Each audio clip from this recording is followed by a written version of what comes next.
Okay. So, um, basically, through lockdown, I started cooking a little.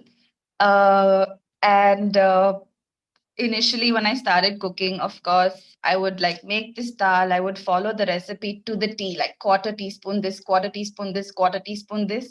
And then it would say salt to taste.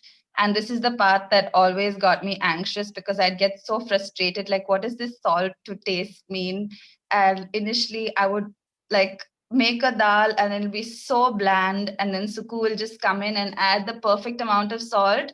And not only did the dal taste better because of the salt, but because all the flavors of the dal, all the flavors of the other ingredient also would, or other ingredients would also come out.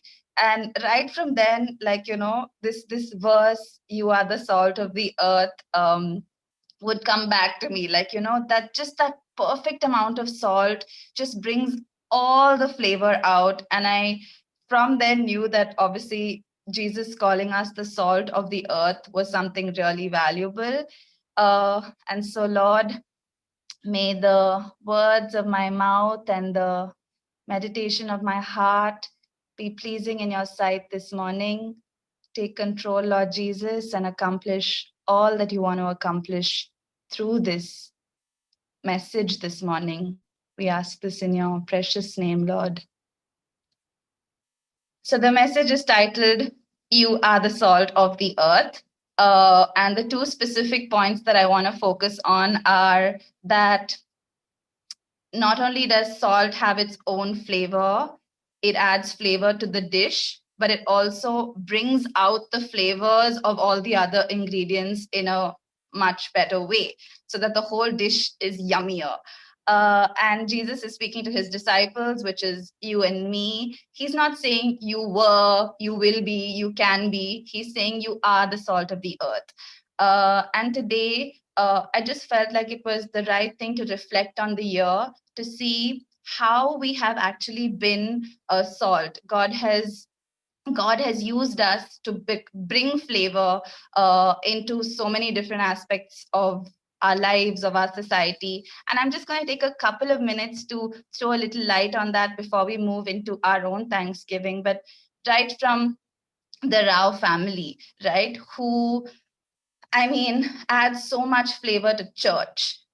In a year that church could have become so insipid, in a year that church could have become so dry, in a year that church could have become so almost non-existent, constantly through the year, every month on month, they just added new flavor to church, bringing out so many different things, right from different types of Bible studies, different types of meditations, expressions, virtual camps, so many things. It's innumerable the kind of flavor they've brought into church life.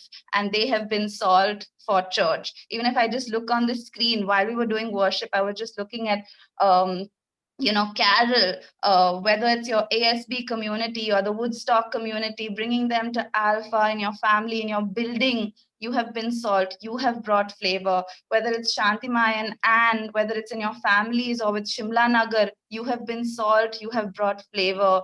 Whether it is Nestin, Mel, Prema, Vinay, in the online world, you have been salt, you have brought flavor.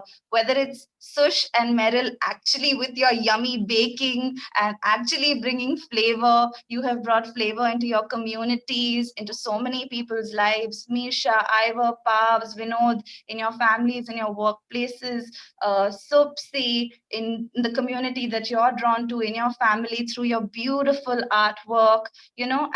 I can't cover everybody on this screen, but it's overwhelming the way God has used each one, where God has placed each one. And I think He's saying today, you have been salt there. You will not be salt there. You have been salt there. You have brought flavor there. And as we move into this breakout room again through worship, this one verse came to me. These are the words of him who is holy and true, who holds the key of David. What he opens, no one can shut, and what he shuts, no one can open. I know your deeds. See, I have placed before you an open door that no one can shut. And this year, in a year that has been, I don't know, so out of the ordinary, God has opened so many doors, and each one has been salt, has brought flavor into families, into communities, into workplaces, into cities. And so I just thought we could take this time to move into breakout rooms and just do a time of thanksgiving, of places that you have been solved, of doors that have been open, and just knowing that God only wants to take us from strength to strength in these places.